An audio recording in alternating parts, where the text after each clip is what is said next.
तो आज के सेशन में हम देख रहे हैं यहाँ पे भगवत गीता की 4th चैप्टर टेक्स्ट नंबर 30। तो आज के श्लोक में भगवान जो पिछले 5 श्लोकों में भगवान ने अलग अलग प्रकार के यज्ञ के बारे में जो समझाए थे उसके लिए यहाँ पे कंक्लूजन दे रहे हैं। तो हम देख सकते हैं इसी अध्याय में पिछले 5 श्लोकों में टेक्स्ट नंबर 25 से लेते हुए टेक्स्ट नंबर 29 तक भगवान ने भौतिक संसार में किए जाने वाले अलग अलग प्रकार के यज्ञ या अलग अलग प्रकार के कार्य जो यज्ञ के समान हैं इसके बारे में विवरण दिया है। तो उन सभी प्रकारों में उन सभी विधान जहाँ पे अलग अलग तरीके के यज्ञ किए जाते हैं या अलग अलग प्रकार के कार्य जिसे भगवान ने यहाँ पे यज्ञ का स्थान दिया है, तो वो सभी प्रकार विधान अगर हम देखेंगे तो आपस में वो बहुत ही डिफरेंट है, एक दूसरे से अलग अलग हो सकते हैं। जैसे आप अगर याद करेंगे तो पिछले श्लोक में वगैरह भगवान ने एक श्लोक में पतंजलि योग के बारे में समझाया, कैसे पतंजलि योगा एक प्रकार का सैक्रिफाइस है और वहाँ पे किस प्रकार से उन्हें किस प्रकार एक कार्य वो करते हैं, भगवान ने इसके बारे में समझाया था। और बाद में हठ योग में एक व्यक्ति किस प्रकार के यज्ञ या सैक्रिफाइस करते हैं इसके बारे में भगवान ने समझाया। उससे पहले भगवान ने कर्म, एक व्यक्ति अपने कार्य करते हुए अपने कर्म के द्वारा किस प्रकार से यज्ञ कर सकते हैं इसके बारे में समझाया। और हम देख सकते हैं बहुत सारे एग्जाम्पल हैं वहाँ पे भगवान ने अलग अलग प्रकार के कार्य के बारे में ऑलरेडी हमें समझाया।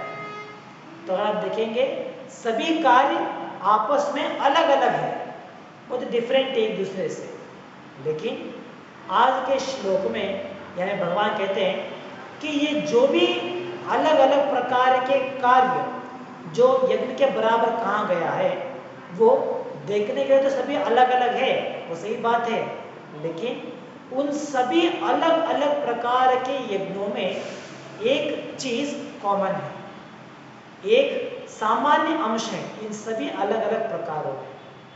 तो वो कौन से अंश है उसके बारे में आज के श्लोक में यहाँ पे भगवान हमें समझाते हैं। तो हम देख सकते हैं अनुवाद में भगवान तो कहते हैं all these performers who know the meaning of sacrifice become cleansed of sinful reaction। तो एक व्यक्ति इससे पहले कहे गए श्लोकों में किसी भी मार्ग का वो चुनते हुए किसी भी मार्ग का पालन करना प्रयास करेंगे, उन सभी मार्ग में कोई भी मार्ग वो चुनेंगे उसका अंतिम परिणाम क्या हो सकता है, वो अपने आप को अपनी अस्तित्व को शुद्ध कर सकते हैं। He can become cleansed of all sinful reactions। जो भी अनजाने में या जानबूझ जो भी उन्हें पाप कार्य किए हैं उन सभी प्रकार के पाप कार्य के फलों से वो मुक्त हो जाएंगे। कब मुक्त हो जाएंगे?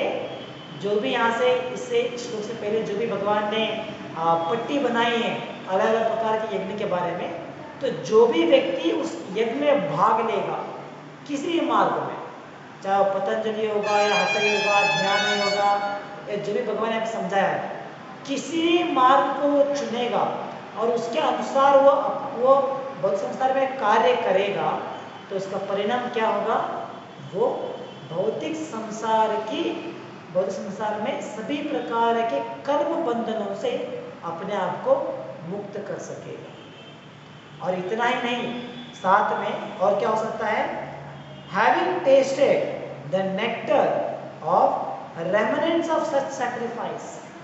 जब उन्होंने इस प्रकार से अपने आप को उस यज्ञ में भाग लेते हुए उस यज्ञ के एक फल को जब उन्होंने स्वाद लिया है, जो आनंद उस यज्ञ में मिलेगा, जिस प्रकार की एक कॉन्शियसनेस, एक प्रज्ञा उस यज्ञ के द्वारा उन्हें मिल सकती है, जब उन्होंने उसका स्वाद लिया है तो क्या हो जाएगा, automatically they go to the supreme eternal atmosphere. जब वो इस शरीर को त्याग करेंगे, बौद्ध संसार में अपने शरीर को छोड़ने के बाद क्या होगा, वो भगवान की उस अंतिम सत्य को समझते हुए भगवान के आध्यात्मिक संसार में प्रवेश करेंगे।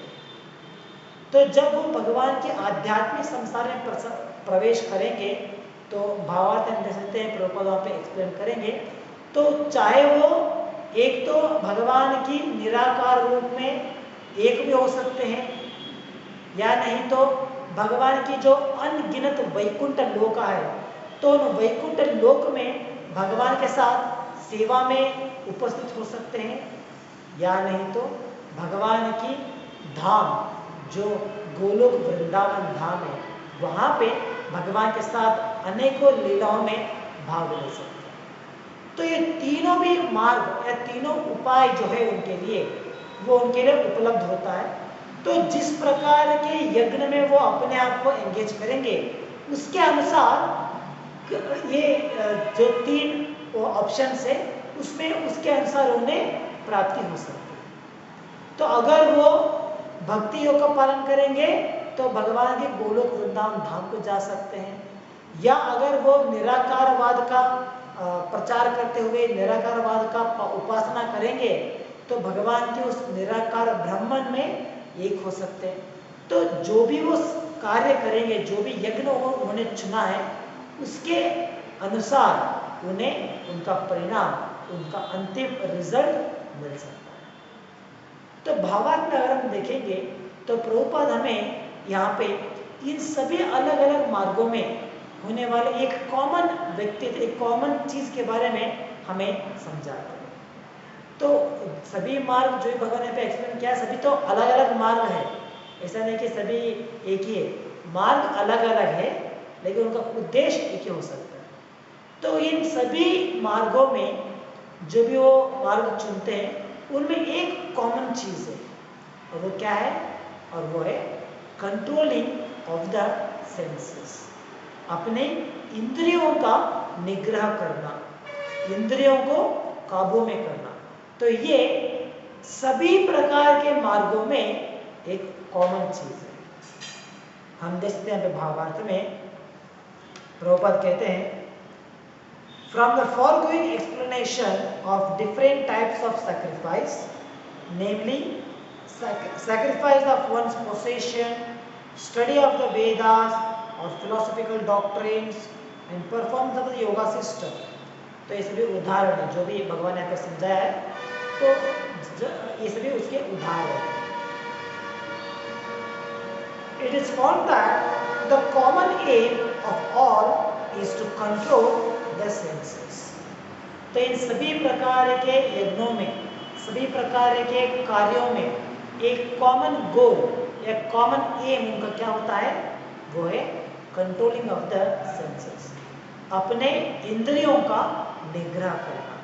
ये इन सभी मार्गों में एक कॉमन चीज है। जिसे हमने देखा था हठ योग के बारे में, वहां भी प्रभुपाद ने समझाया था, हठ योग में जो 8 अंग है, उन 8 अंग में पहला अंग आता है यमा।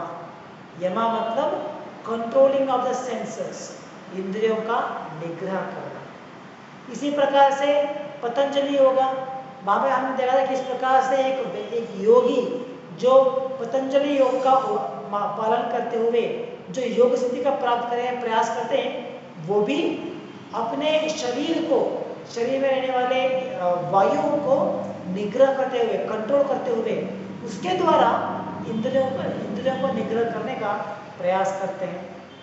और इसी बात ही जो अपने पोसेशन जो भी उनके पास उपलब्ध है, उसे भगवान के सैक्रिफाइस करते हुए जो कार्य करते हैं, वहां पे हमने देखा था कि वो भी अपनी इंद्रिय निग्रह करना, जो उनके पास पोसेशन है, उन पोसेसिव थिंग्स को अपने इंद्रिय तुष्टि के लिए उपयोग ना करते हुए उसे भगवान के लिए, भगवान की सेवा के लिए उसे विनियोग करते हुए, तो उन्हें जो योग जो यज्ञ करते हैं, तो वहाँ पे भी कॉमन चीज़ क्या है, कंट्रोलिंग ऑफ द सेंसेस।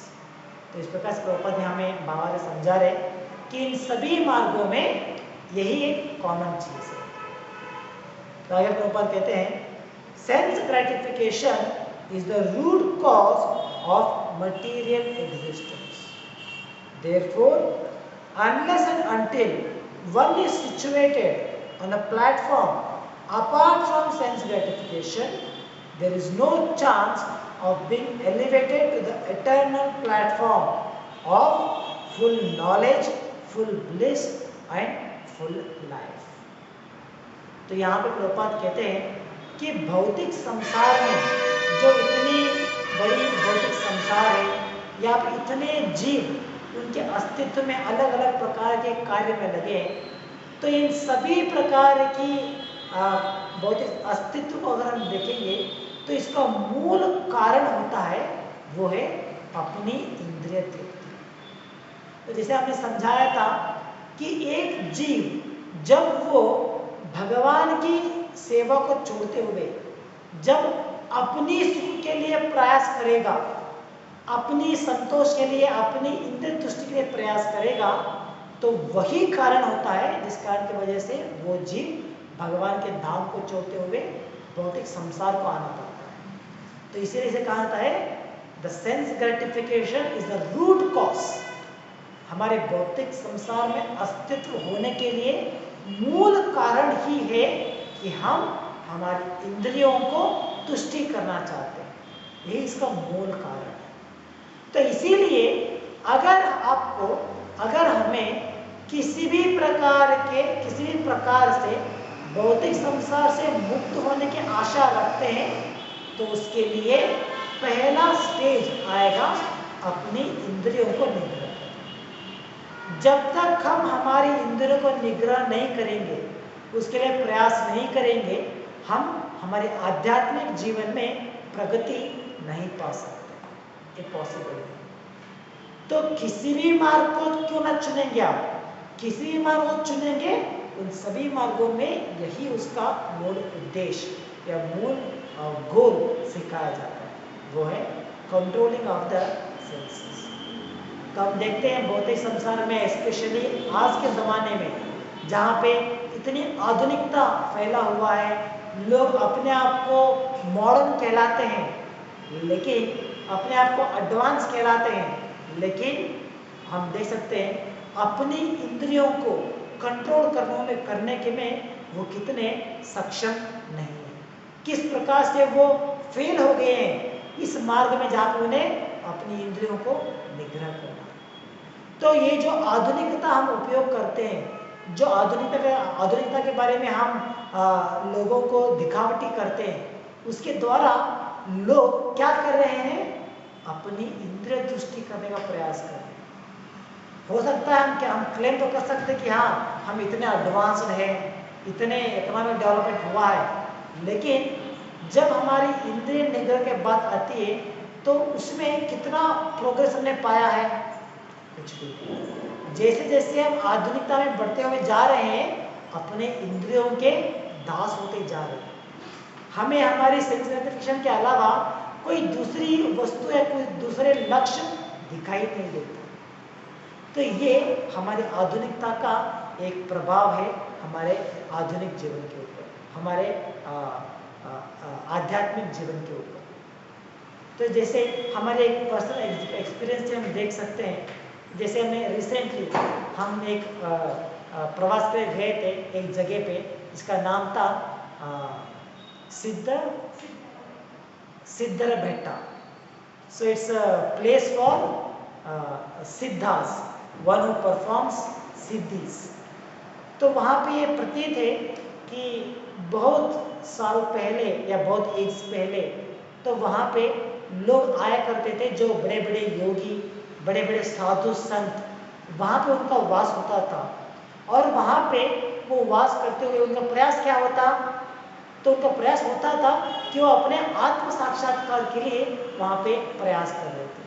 तो वो जो प्लेस है, आपको करीबन बेंगलोर से कुछ 120 या 150 किलोमीटर के नज़दीक पड़ेगा वो।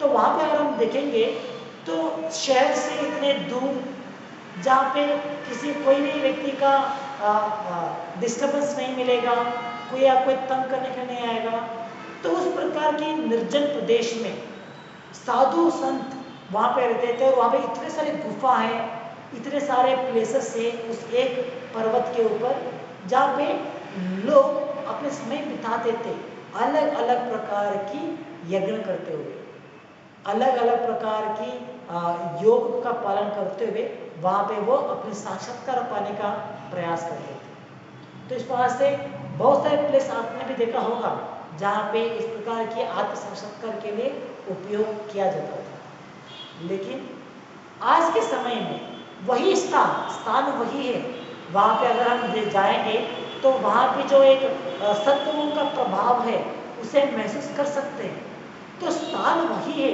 लेकिन आज लोग वहाँ पे जाते हैं किस कारण से?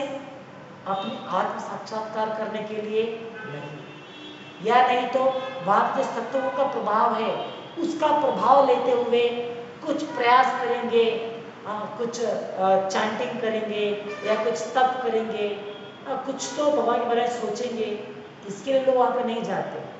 बल्कि आज क्या हो जाता है, आज के समय में लोग वहाँ पे जाते हैं और वहाँ पे जाने के बाद भी अपनी इंद्रिय तुष्टि करने का प्रयास करते हैं।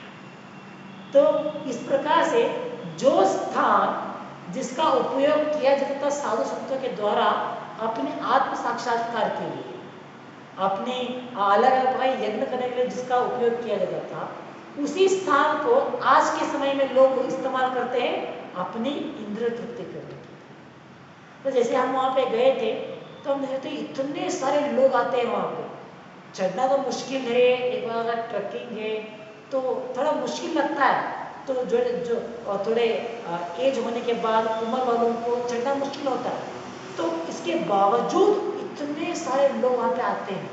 लेकिन उनका कारण क्या है, उद्देश्य क्या है?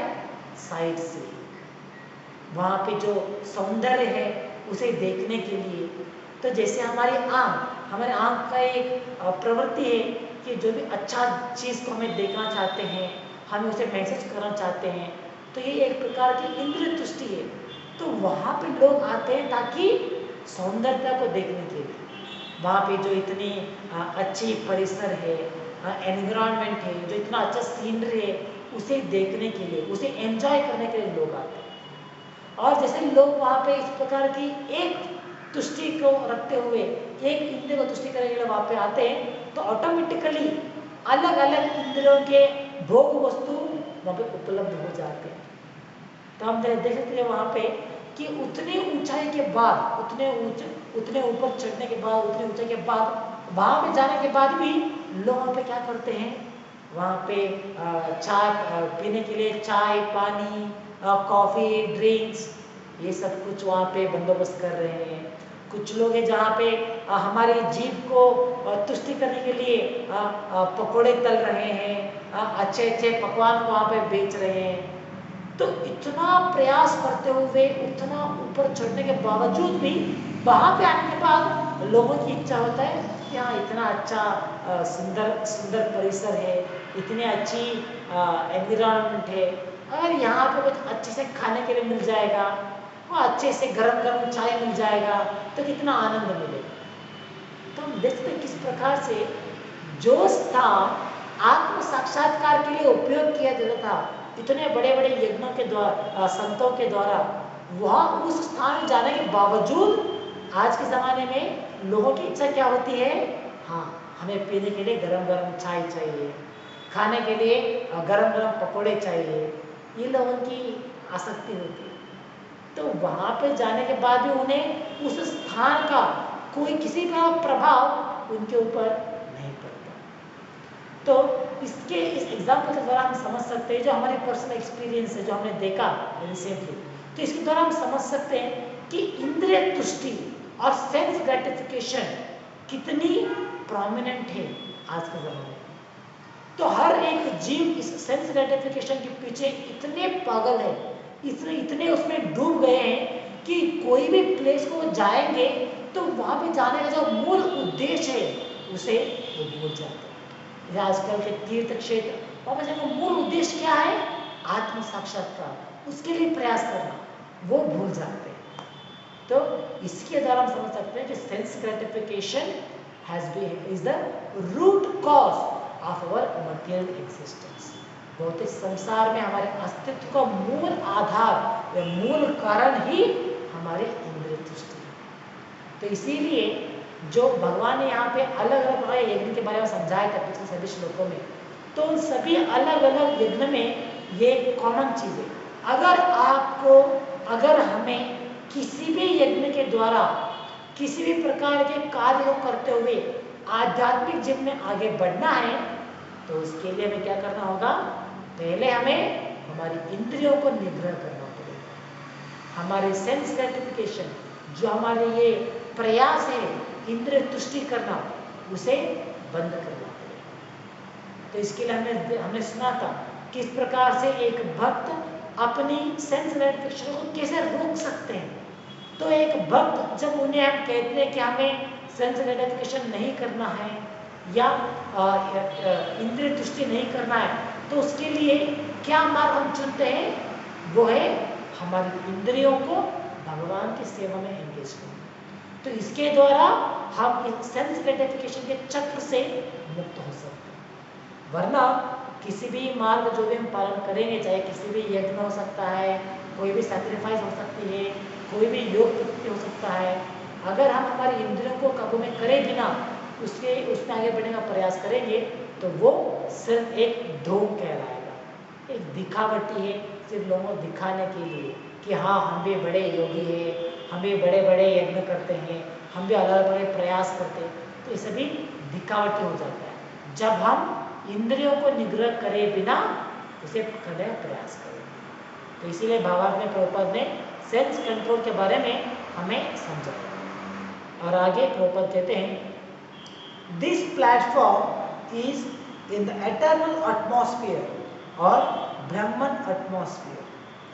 All the above mentioned sacrifices help one to become cleansed of the sinful reactions of material existence. तो यहाँ पे जो दिए गए अलग अलग कार्य है, तो कोई भी किसी भी तरह एक कार्य का हम प्रयास करेंगे तो उससे उसका परिणाम क्या होता है? जो भी भौतिक संसार के बंधन, कर्म बंधन से हम बंधे हुए हैं, उन कर्म बंधन के फल से, उस कर्म फल के बंधन से हम अपने आप को मुक्त कर सकते हैं। So we can become free from material entanglement. तो ये इन सभी प्रकार के कार्यों का एक बेनिफिट या एक उपाय, उपयोग हम कह सकते हैं। तो इतना ही नहीं कि सिर्फ हम हमारे कर्म फल के बंधन से मुक्त हो सकते हैं, सिर्फ इतना ही इसका परिणाम नहीं है, बल्कि इससे भी कई गुना ज़्यादा उपयोग हमें इससे मिलता है। और वो क्या है? आइए प्रभुपाद यहाँ पे कहते हैं,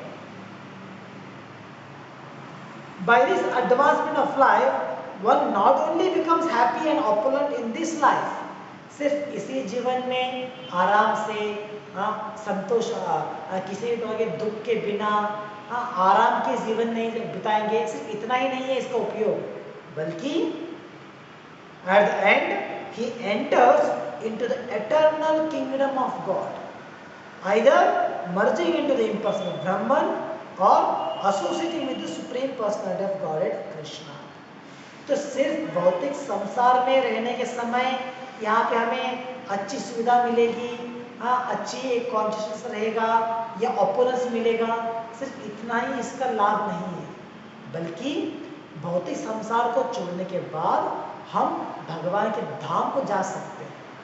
तो जिस प्रकार एक कार्य हमने किया है उसके अनुसार एक तो हम भगवान के निराकार रूप में एक हो सकते हैं, या नहीं तो भगवान के धाम में वहाँ पे एक शरीर को प्राप्त करते हुए भगवान की सेवा में हम लग सकते हैं। तो जो भी हमने मार्ग चुना है उसके अनुसार हमें ये परिणाम मिल सकता है। तो इसके द्वारा हम समझ सकते हैं किस प्रकार से जो भी यज्ञ के बारे में, जो भी कार्य के बारे में भगवान ने यहाँ पे समझा है, ये हमारे लिए कितने महत्वपूर्ण है। सिर्फ भौतिक संसार में ही इतना ही उसका बेनिफिट नहीं है, बल्कि यहाँ छोड़ने के बाद भी उसका बेनिफिट हमें मिल सकता है। तो जैसे एक व्यक्ति अपनी जो भी कार्य करते हैं तो क्या करते हैं, अपनी इमीडिएट बेनिफिट देखते हैं वहाँ पर। तो संस्कृत में इसके लिए कहा जाता है प्रेयः। प्रेय मतलब जो भी आप कार्य करेंगे उस कार्य से जो इमीडिएटली आपको बेनिफिट मिलेगा उसे कहा जाता है प्रेय, इमीडिएट बेनिफिट। अगर मैं कार्य करूँगा तो इससे मुझे क्या लाभ होगा, मुझे क्या सुविधा मिलेगी। तो ये होती है इमीडिएट बेनिफिट, प्रेय। और दूसरा है श्रेय। श्रेय मतलब अल्टीमेट बेनिफिट। प्रारंभ में आपको मिलेगा या नहीं मिलेगा वो तो मालूम नहीं, लेकिन अंत में जो आप कार्य करेंगे उसके अंत में आपको अच्छी परिणाम मिलेगा, उसे कहते हैं श्रेय। तो यहाँ पे जो भगवान ने अलग अलग प्रकार के यज्ञ के बारे में विवरण दिया है, सैक्रिफाइस कार्य के बारे में, तो ये कार्य करते हुए हमें यहाँ पे दोनों भी लाभ होते हैं, प्रेय और श्रेय। इमीडिएट बेनिफिट भी यहाँ पे है कि ऑपुलेंस ऑफ लाइफ मिलेगा, अच्छी सुविधा मिलेगी, अच्छी शरीर मिलेगा, अच्छा तंदुरुस्त बॉडी मिल सकती है, अच्छी हेल्थ हो सकती है, ये सभी प्रेय इमीडिएट बेनिफिट है। और साथ साथ में श्रेय अल्टीमेट बेनिफिट, इस संसार को छोड़ने के बाद भगवान के धाम को जा सकते हैं, भगवान की निराकार रूप में एक हो सकते हैं। तो ये श्रेय अल्टीमेट बेनिफिट भी हमें मिल सकती है। तो इस प्रकार से जब हम हमारी इंद्रियों को निग्रह करते हुए ये मार्ग चुनेंगे तो इसका परिणाम किस प्रकार से हमें आनंद भरे अच्छा परिणाम मिलेगा, ये आज के श्लोक से हम समझ सकते हैं। तो अगर कोई व्यक्ति अपने इंद्रियों को तुष्टि करते हुए अगर वो सोचेंगे कि हाँ हम आराम से हैं, मजे में हैं, हाँ जो भी हमें खाने की इच्छा होता है हम खाते हैं, जहाँ पे भी जाना है कुछ देखने की इच्छा होता है वहाँ हम देखने जाते हैं, या किसी भी प्रकार की इंद्रिय तुष्टि जो भी इच्छा है हम पूरी करते जा रहे हैं, तो हम आराम से हैं या बहुत मजे में हैं। अगर कोई ऐसा सोचता है तो ये उनकी गलत फहमी है। तो इस प्रकार से जो आनंद उठाने का प्रयास कर रहे हैं वो क्षणिक है, इट इज टेम्पररी। बहुत समय उसके इस प्रकार से वो आनंद नहीं ले सकते। और इतना ही नहीं, इस आनंद के द्वारा वो पुनः अपने आप को भौतिक संसार के बंधनों में बंधित कर रहे हैं। तो इसीलिए इसे कहा जाता है it is not a happiness, actually it is not a real happiness. तो रियल हैप्पीनेस कौन सी है? जो हमें भौतिक संसार से मुक्त किया जाए, जो आनंद जो हमेशा के लिए मिलेगा, एटर्नली, टेम्पोररी नहीं, टेम्पोररी बेनिफिट या टेम्पोररी एंजॉयमेंट नहीं, जो बेनिफिट हमें अंततः मिलेगा, एटर्नली, बिना रुकावटी जो आनंद हमें मिल सकता है, वही हमें एटर्नल और रियल हैप्पीनेस कहलाएगा। तो वो शाश्वत आनंद हमें मिल सकती है जब हम हमारी इंद्रियों को निग्रह करें।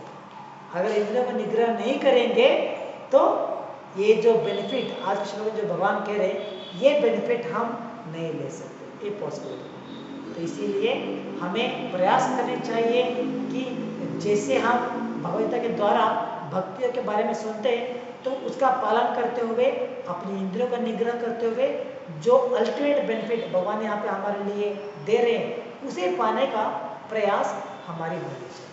तो इसके लिए प्रारंभ से हमें प्रारंभ होना है हमारी इंद्रिय निग्रह करते हुए। इंद्रिय निग्रह करते हुए उन इंद्रियों को भगवान की सेवा में लगाते हुए इसके द्वारा हमें हमारी आध्यात्मिक जीवन में प्रगति पाना है और साथ में भौतिक संसार को, भौतिक कार्यों में हमें रोकना है। तो यही आज के श्लोक से और भावार्थ से हम यहाँ पे समझ सकते हैं। तो यहाँ पे समाप्त करें आज के लिए। ग्रंथराज श्रीमद् भगवद गीता की जय। जगत गुरु श्रील प्रभुपाद की जय। हरे कृष्ण।